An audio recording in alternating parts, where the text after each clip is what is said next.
I wish to welcome everyone in this special coverage of WFES 2024 on the third day. Very happy to be here today in the booth of Elum Energy, meeting with Mr. Karim El Alami, who is the Managing Director of Elum Energy. You're welcome. And thank you for hosting us here in your booth. Thank you for the invitation. Thank you for the interview. Actually, having you coming from France, being present in here, having the booth and your team in here, especially that I've seen that you have some local team for the Middle Eastern region, shows a lot of commitment from the company here to the Middle East and North Africa. Would you please tell us what motivates you to expand here in the region? Yeah, of course. Thanks for the question. Thanks for the invitation. So basically, at Elum, like Elum Energy, the Middle East is really important for us. It was one of our first market, and we have been here in WFES like since already 5 years. So we are really committed in the region. What is really interesting and what is like really what we see as an opportunity is that, of course, like Middle East is known for its sun. So of course, like the resource is abundant and there are a lot of perspective, a lot of opportunities. But also the specificity of Elum Energy is trying to integrate the solar with other sources of energy.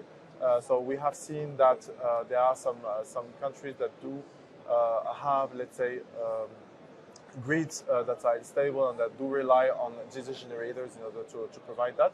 And so our solutions like integrate like solar along with diesel generators, along with the grid, in order to have like a harmonious, let's say, energy management system and make sure that it works perfectly. So we do operate indeed in Lebanon, in Yemen, in Oman. Like we have operated like mostly in the GCC, but also work in some grid-tied stable grids, such as UAE, such as Tunisia or Morocco, for other problematic for solar energy. But as we mentioned, so the solar is booming, and we're really happy to be here in this region, and we trust a lot in this region. Thank you, Karim. And I know that you mentioned a couple of very tough countries, like when it comes to solar, like Lebanon and Yemen. And we all know in Lebanon and Yemen that the applications are very complicated. A lot of off-grids, a lot of on-grids, but kind of hybrid systems. It's especially with energy storage coming into the game, and we've seen many challenges into implementing that. So how do you change your product offering, or you customize it to be suitable here for the region to enable this transition towards renewables here? Yeah, of course.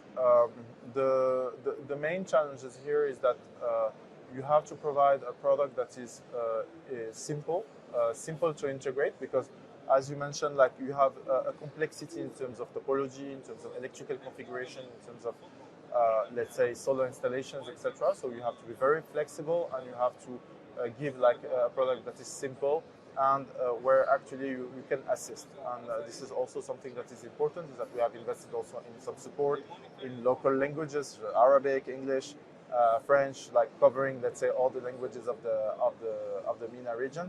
And the point also is to have, like, let's say, good after-sales support in the local languages to make sure that we manage actually to deliver and to commission those kind of sites. Thank you, Karim. So that's more what you mentioned is into this distributed generation market.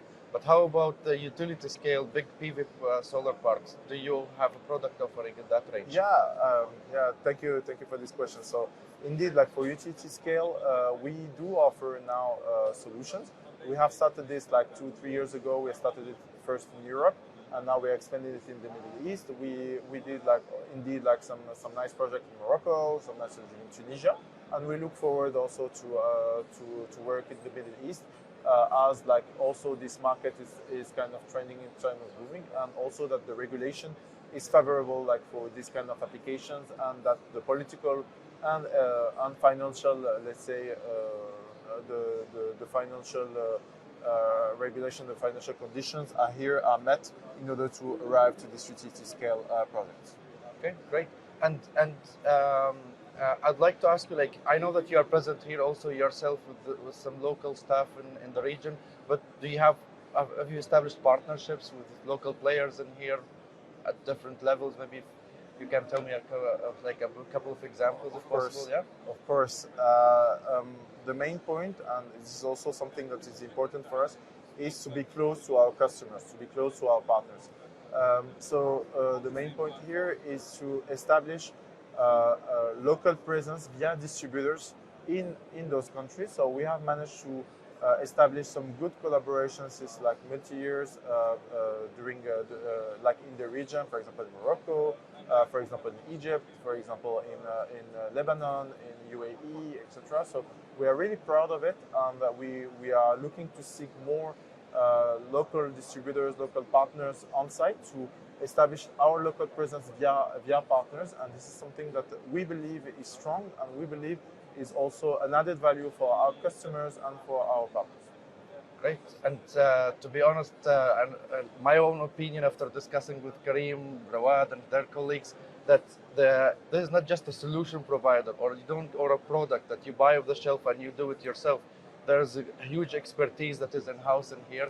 The experts here will help the clients, the partners to find the best solution, because sometimes even the design is not so clear, or what the best configuration is also not very straightforward, but the team here is very much experienced with that and can help you to implement the most complex hybrid especially solutions, including solar, energy storage, diesel generators, and all of that. Yeah, exactly. And also other things that are really important is that basically we are like, of course, like a French European company, but we operate, for example, in Latin America, in Africa, in the Middle East, in Asia. And what is interesting is that sometimes there are some trends that you can see, for example, in Latin America that are coming in the Middle East. For example, energy storage. In Europe, for example, you can see a lot of EV chargers, so electric vehicle chargers that are implemented. And what we can see now, and this is also something that we can foresee in terms of trends, is that some of these topics are coming in the Middle East and benefiting. So our experience, like coming from other regions, will benefit to this region and will help, hopefully, inshallah, to make a good project in the future. Thank you very much. I really enjoyed our discussion today, Karim, and hopefully everyone there can watch us, get to know the company, and we'll put the contact details of the company under the video so you can reach out to Elum Energy. Thank you very much for attending. Thank you. Thanks a lot. Thanks for your time. Thanks. See you.